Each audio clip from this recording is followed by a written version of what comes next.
what we need to learn and see today is that God, even in that, after that, he still retains power over all of it, including Satan himself. And that happens to be a very different idea than the popular idea of good versus evil in our culture.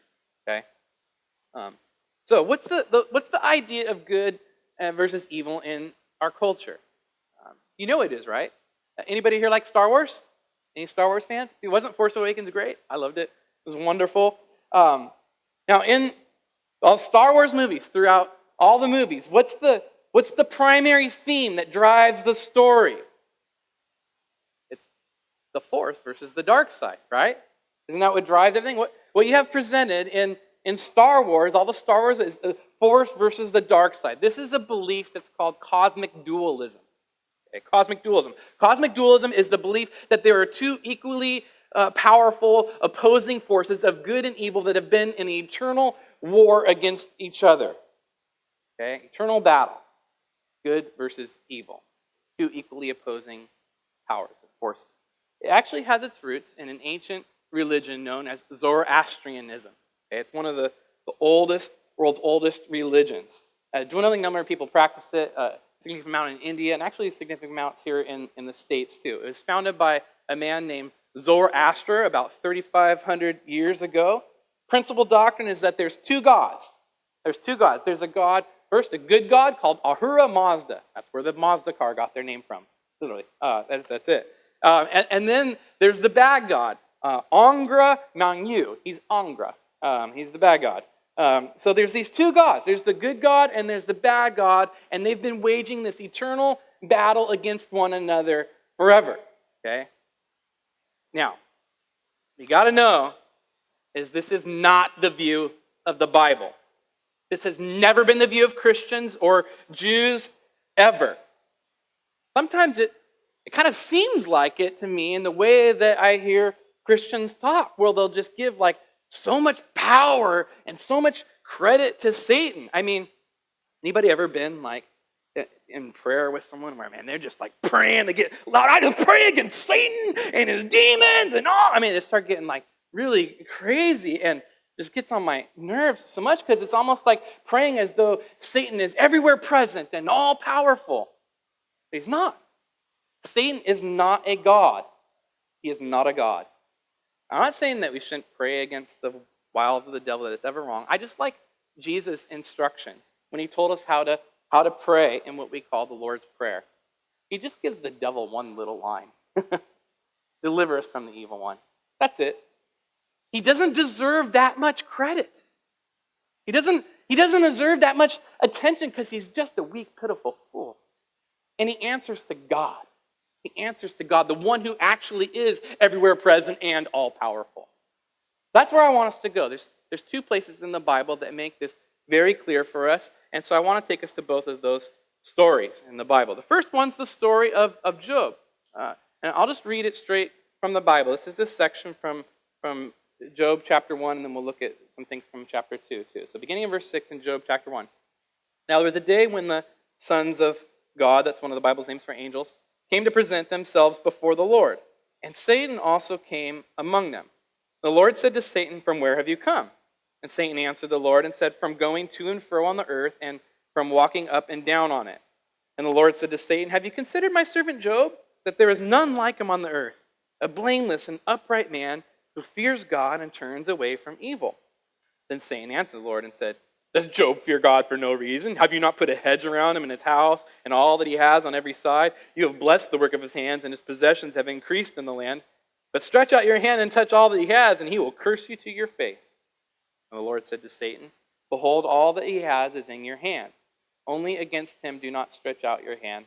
So Satan went out from the presence of the Lord. So what then Satan does is he sends some of his cronies to kill all of Job's servants. And then he sends a fire that kills all of Job's livestock. And then he sends a wind that flattens the house that all his sons and daughters were in, and it kills them all. When Job finds this out, he tears his robe and he falls to the ground weeping. And he says, "The Lord gave, the Lord has taken away. Blessed be the name of the Lord." Now Satan, he's upset that Job didn't rebel against God, that he still trusted him and worshiped God even though all those horrible things happened to him. But he's upset that he didn't rebel against God. Remember, that's Satan's goal, to turn people against God. So Satan goes back to heaven to talk with God because he can't do anything without God's permission. And here's how that conversation goes. Next chapter of Job, chapter 2, verse 4 through 6. Satan answered the Lord and said, "Skin for skin.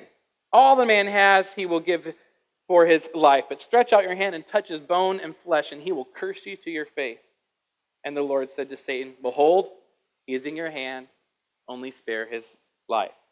So Satan then goes and he strikes Job, and he gets these boils, these sores all over his body. It gets so bad that his wife comes to him and says, "Job, why don't you just curse God and die?"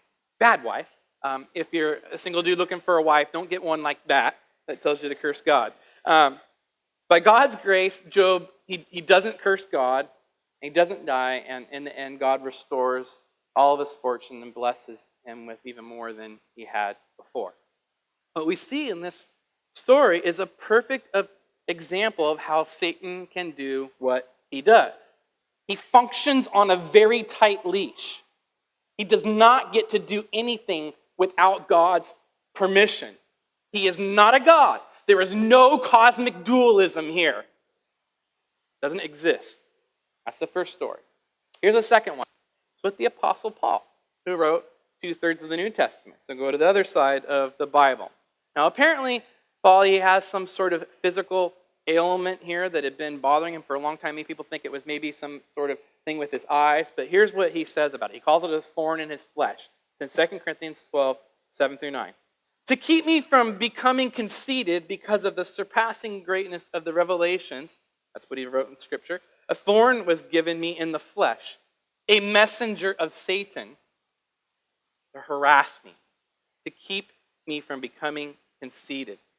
3 times I pleaded with the Lord about this, that it should leave me, but he said, 'My grace is sufficient for you, for my power is made perfect in weakness.'" Okay, look at it. There's this messenger of Satan that's sent. Okay? So who sent him? Who sent this messenger of Satan? Well, did Satan do it?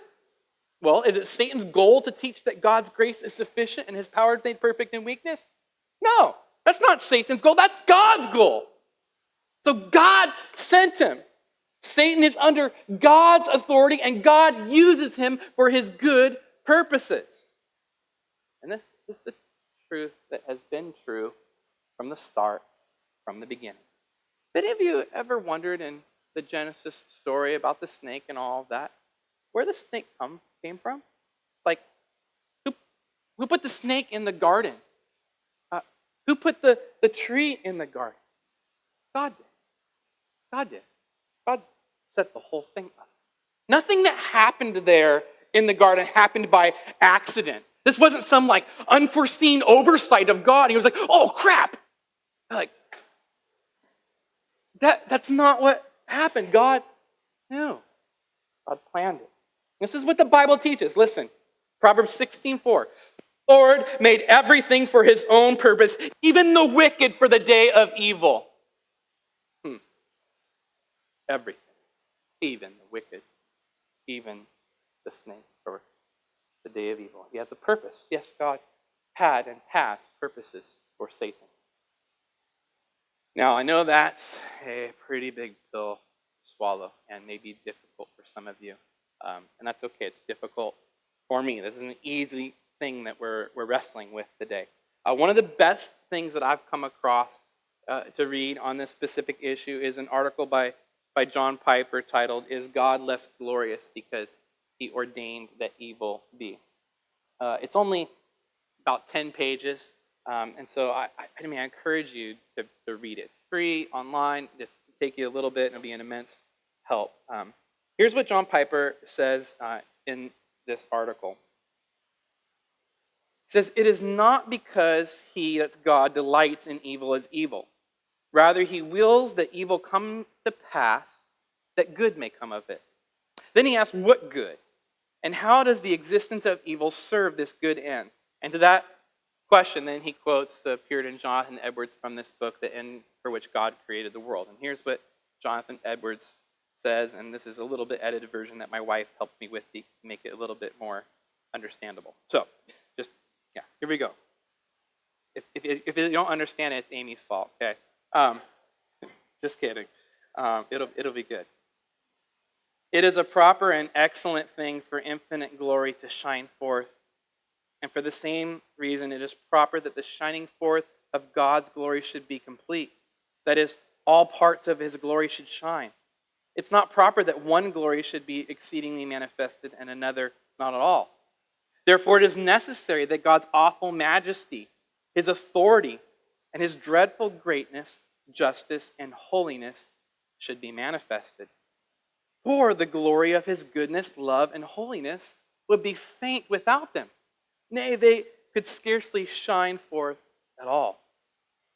If it were not right that God should decree and permit and punish sin, there could be no manifestation of God's holiness in hatred of sin. There would be no manifestation of God's grace or true goodness if there was no sin to be pardoned, no misery to be saved from. You can say about his love. Happiness would be small, and his goodness would not be so prized and admired.